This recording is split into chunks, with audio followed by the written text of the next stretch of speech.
Hello everyone and welcome to my bold and the beautiful official channel. I hope everyone is having a wonderful day. Before we begin, please press the subscribe button and give this video a thumbs up.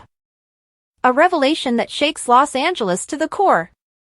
Hold on to your pearls and pour yourself a glass of something strong, because the bold and the beautiful just blew the roof off the fashion house.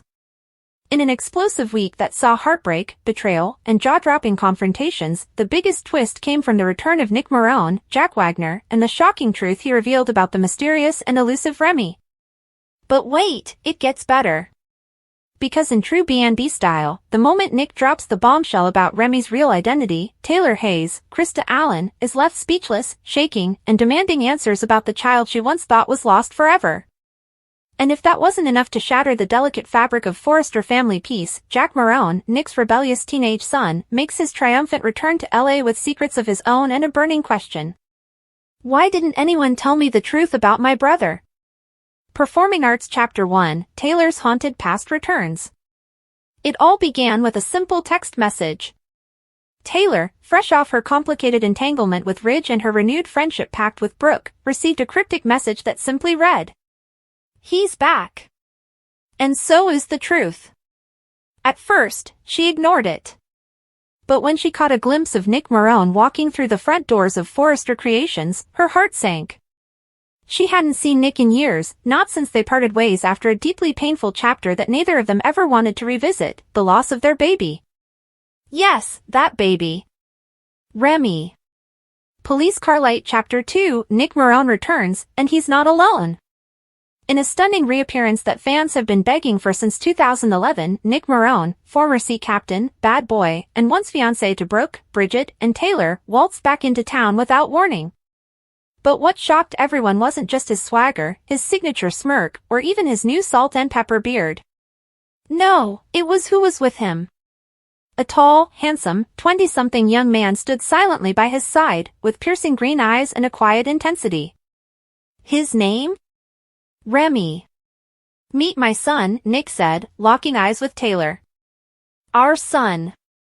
Broken Heart Chapter 3, The Child That Never Died? Taylor's world came crashing down. Years ago, she had been led to believe that the child she carried with Nick, a miracle pregnancy late in life, had died shortly after birth due to complications. She grieved, moved on, and eventually buried that trauma. Or so she thought. But Nick was about to reveal a secret he had kept buried for over 2 decades. Remy didn't die. He was taken. Hidden. Raised in Europe under a different name, for reasons so dark, so complicated, and so scandalous, they could only happen in the tangled web of the bold and the beautiful. "I did it to protect him," Nick confessed, eyes full of regret. "From a man I once trusted, and from a legacy I didn't want him caught in." And that man? None other than Massimo Marone. Baby Chapter 4, The Marone Dynasty's Darkest Secret. As the truth unravels, viewers are taken on a whirlwind flashback journey, filled with shocking revelations, betrayal, and emotional upheaval. It turns out that Massimo, furious over Nick fathering a child with Taylor instead of Brooke, orchestrated a cover-up to remove the child from both their lives. Using an underground adoption network tied to international shipping contacts, Massimo faked the child's death certificate and sent the baby away. But Nick found out the truth years later, and instead of confronting Massimo, who had since disappeared under mysterious circumstances, he went in search of the boy. And found him. "I waited until the time was right," Nick said. And now? It is. Fire Chapter 5, Taylor demands answers, and reclaims her son. Furious. Heartbroken.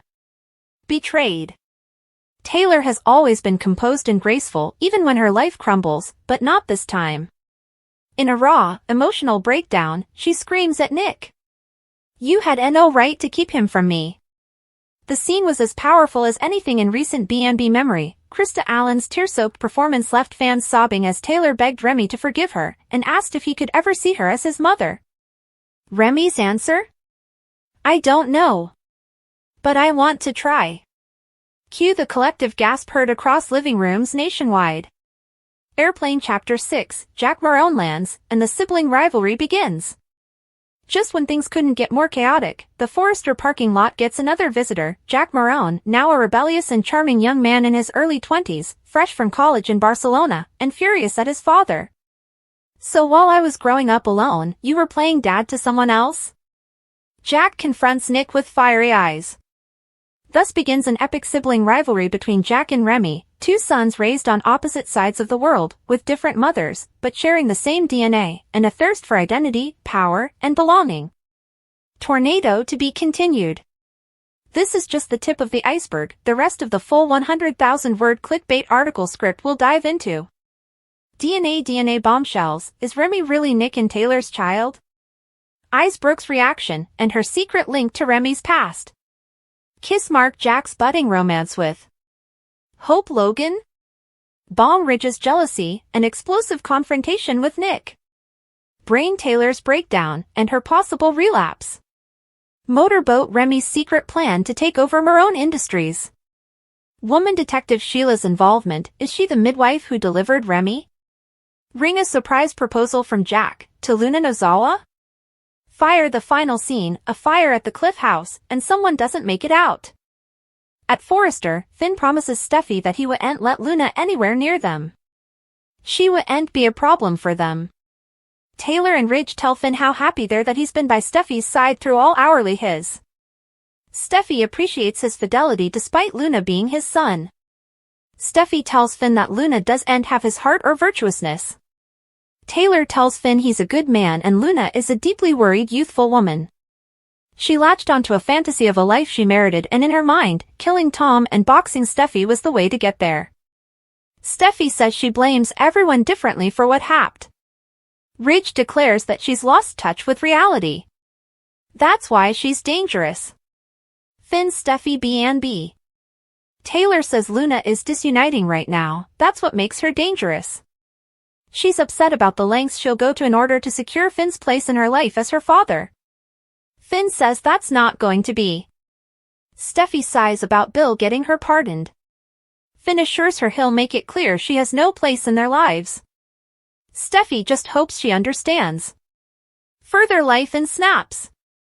Tanner Novlan's son. Luna lashes out. At Luna's place, she tells Poppy this is her fault. She no way had a chance to have a relationship with her father because she kept her from him. She can't let Steffy keep her from him too. Poppy demurs that everything she did was to cover her.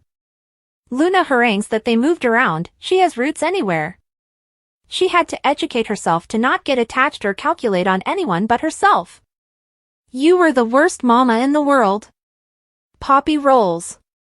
Luna B&B. She reminds her son of how close they were. Luan sneers about Nozawa power, and harangues about her keeping her father from her. Now, Steffy's trying to do the same thing to her as in Grown Up. Her life would be fully different if Finn had been a part of it. She's lost too numerous times and can't lose presently. Poppy tells Luna she can take power, but she has to stop making defenses about her parenting. She has got to stop using her knowledge to justify the crimes she's married. This is on you, Luna. And you alone. Luna suppositions she's turning her back on her like everyone differently. She snarks, Bill wouldn't indeed help me. Poppy gawps. Bill got you pardoned. You owe your life and your freedom to that man. Luna way forward, sniggering, and says, trust me, Penelope. I'm going to make the most out of my freedom. And that means a future with my father and nothing is going to stop me. Especially Steffy Forrester. Luna Poppy B&B. Liam gashes up. At the Precipice House, Hope brings Liam her laptop to fix, and a delineation of their family that Beth transferred for him. Liam turns melancholy and she asks if he's okay. He hates that he has to leave them. Hope's happy to hear he has some fight in him. Liam teaches her how to use Alt-Control-Cancel on her laptop, and also teases she doesn't need a reason to check up on him. She promises not to come over under false pretenses as long as he promises to be there as long as he can.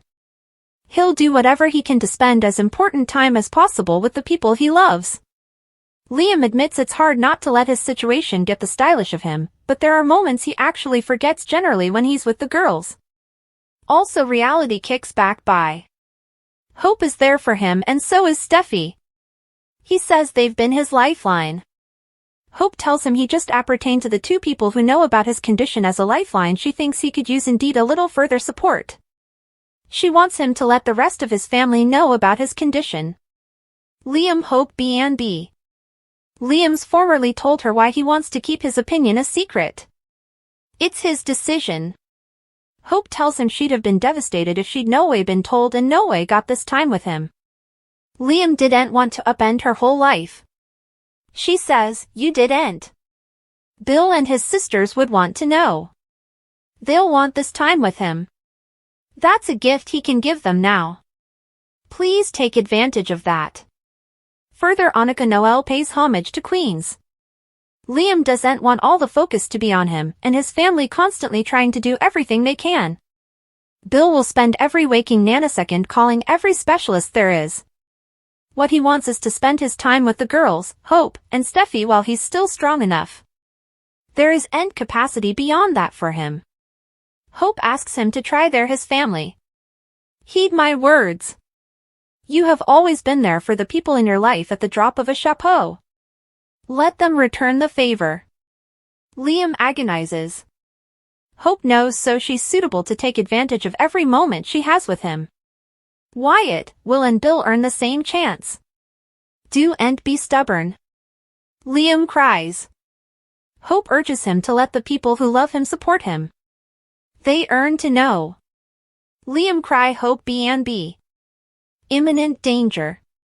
At Forrester, Steffy, Taylor and Ridge are alone.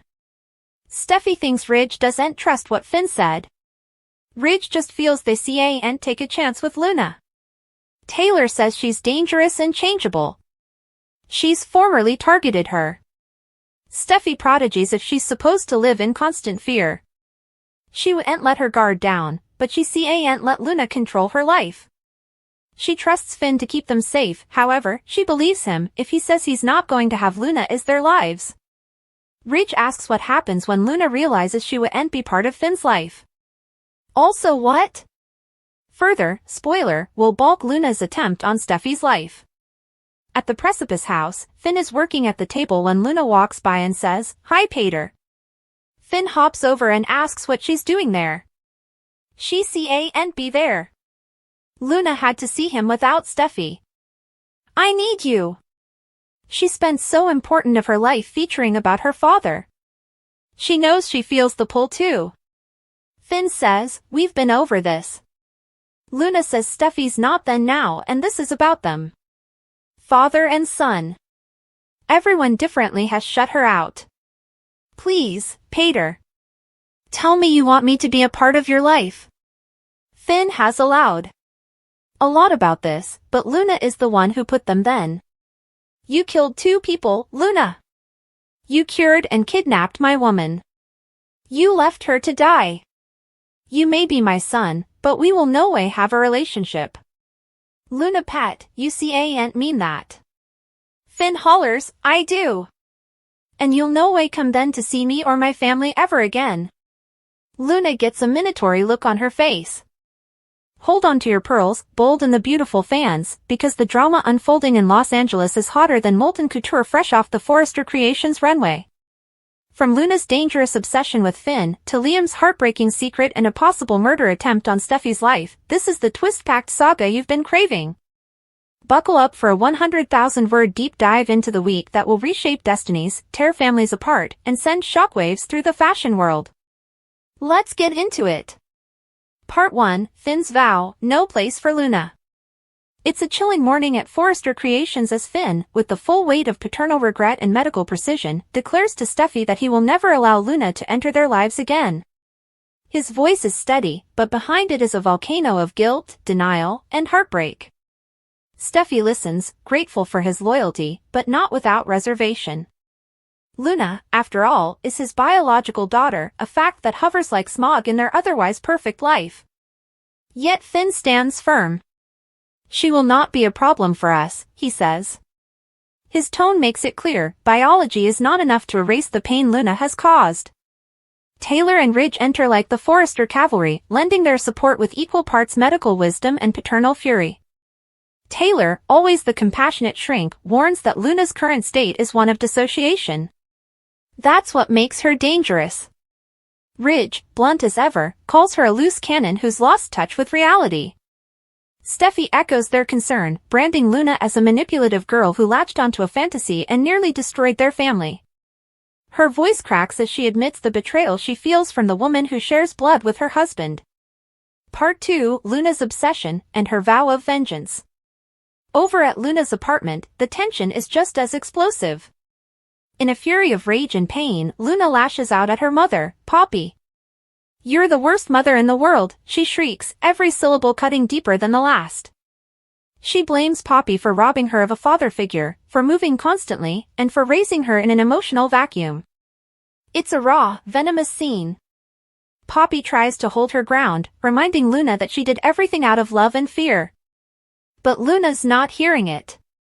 To her, the past was theft. The present is chaos. And the future? It's going to be hers, no matter what. "I'm going to make the most out of my freedom," she snarls, her eyes glowing with vengeful fire. "And that means a future with my father, and nothing is going to stop me. Especially Steffy Forrester." Part 3, Liam's heartbreak, Hope's plea. Meanwhile, over at the Cliff house, an emotionally charged exchange is unfolding between Liam and Hope. She brings over a laptop under the pretense of technical help, but her real mission is to check on the man she once loved, and maybe still does. A drawing from Beth tugs at Liam's already strained heartstrings. He confesses that he's struggling, but each moment with his daughters is both a blessing and a cruel reminder of what he stands to lose. Hope listens, holding back tears. She urges him to open up to his wider family, to let Bill, Wyatt, and Will in. "They deserve to know," she says, her voice cracking with emotion. Liam resists. He doesn't want pity, doesn't want the spotlight on his mortality. But Hope won't back down. "You've always been there for everyone," she pleads. "Let them be there for you." And with those words, Liam finally breaks. Tears stream down his face as he considers what he might be denying his family: closure, love, time. Part 4, The Calm Before the Storm. Back at Forrester, Steffy, Taylor, and Ridge remain on edge. The family is united, but there's a dark cloud overhead: Luna. Ridge admits he doesn't trust the situation. Taylor warns that Luna is spiraling. Steffy declares that she won't live in fear but is preparing for the worst. If Finn says she's not going to be in our lives, she insists, "I believe him." But Ridge pushes back. What happens when Luna realizes she's truly cut off? Part 5, Luna's Attack, a shocking Cliff House showdown. As the sun sets, danger strikes. At the Cliff House, Finn is alone when Luna walks in, her voice soft and deadly. "Hi, Dad." Finn jumps up, stunned.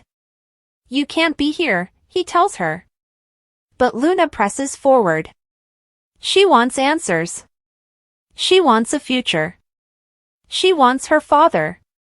Finn tries to reason with her, but Luna won't hear it. Her voice grows louder.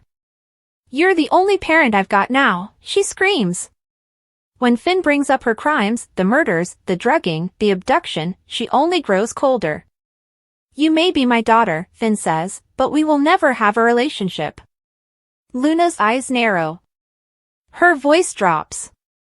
"You don't mean that." "I do," Finn shouts. "You will never come near me or my family again." There's a pause. Then Luna smirks. It's a sinister, bone-chilling smile. Part 6, coming next: attempted murder, a new alliance, and a secret exposed. As we look ahead, sources say a major confrontation between Luna and Steffy is imminent, one that may involve violence. A surprising twist will bring an old character back into the fold, and an unexpected alliance will form between two longtime enemies. Liam's secret may finally go public, sending shockwaves through the Spencer family. And just when you think it can't get any wilder, Luna may be pregnant. Stay tuned, B&B fans. The fabric of this family drama is coming undone, thread by dramatic thread. Taylor says Luna is disuniting right now, that's what makes her dangerous. She's upset about the lengths she'll go to in order to secure Finn's place in her life as her father. Finn says that's not going to be. Steffy sighs about Bill getting her pardoned. Finn assures her he'll make it clear she has no place in their lives. Steffy just hopes she understands. Further life in snaps. Tanner Novlan's son. Luna lashes out. At Luna's place, she tells Poppy this is her fault.